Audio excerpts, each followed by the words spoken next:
देखिए आज क्वेश्चन कर रहे हैं NCERT maths class 7th exercise 7.2 से इसका 9th नंबर। The 9th question is find the amount to be paid at the end of 3 years in each case. ठीक है, आपको यहाँ पर जो भी केसेस दिए हुए हैं, आपको 3 साल के बाद में आपको कितना अमाउंट पे करना पड़ेगा।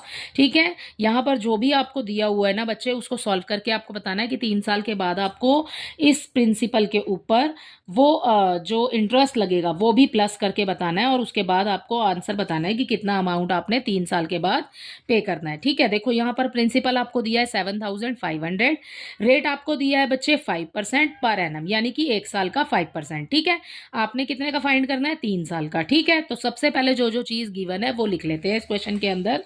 यहाँ पर देखो हमें सबसे पहले गिवन है प्रिंसिपल 7,500, वो लिख लिया हमने। ओके, रेट हमें कितना बोला है बच्चे? 5%, तो 5% लिख लिया। टाइम कितना है? 3 साल के लिए निकालना है, तो 3 इयर्स लगा दिया। ठीक है, आगे क्या निकालना है? आपने इंटरेस्ट निकालना है, तो इंटरेस्ट लिखिए क्वेश्चन, और उसके बाद में फॉर्मूला बच्चे हमारा ये हो जाएगा P into R into T, यानी कि principal into rate into time upon में 100। ये जो है ना, ये आपने लर्न करना है। ओके, यहाँ पर आप अपने फॉर्मूले के अकॉर्डिंग सारी वैल्यूज पुट कर दो। यहाँ पर प्रिंसिपल कितना है? 7,500, वो पुट कर देंगे। ठीक है, रेट कितना है? आपको 5% दिया है, 5 लिख देंगे। टाइम कितना है? 3 साल के लिए निकाल रहे हैं, 3 इयर्स लिख देंगे। ठीक है, सो ये वाला 3 आ जाएगा। सारे नंबर्स मल्टीप्लाई में आएंगे, ऊपर फॉर्मूले में भी मल्टीप्लाई में ही है। ठीक है, अपॉन में 100 लिखा है, लिख दो। अब क्या करेंगे? सिंपली इसको करने के लिए सबसे पहले 0 से 0, 2 0 नीचे है, 2 0 ऊपर है, कैंसिल कर दो।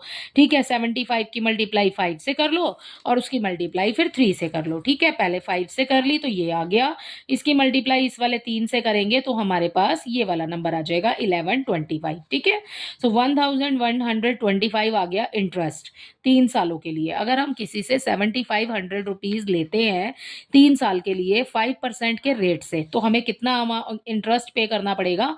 अमाउंट नहीं है बच्चे, इंटरेस्ट कितना पे करना पड़ेगा? 1125, राइट। अब आपने उसको कितना लौटाना है? ठीक है, वो कितना लौटाना है वो आपने बताना है। तो ये इस प्रिंसिपल के अंदर ये वाला आपका इंटरेस्ट भी ऐड हो जाएगा, तो आप उसको 3 साल के बाद में कितना पे करेंगे? 8,625। ठीक है, रुपीज में आएगा बच्चे ये आपका आंसर। ओके, यहां से लिखना है आपने the amount to be paid at the end of 3 years. ये लिखने के बाद में आप अपना ये आंसर लिख देंगे। ठीक है, इसी के साथ आपका क्वेश्चन नंबर 9 का बी पार्ट जो है वो कंप्लीट हो जाता है।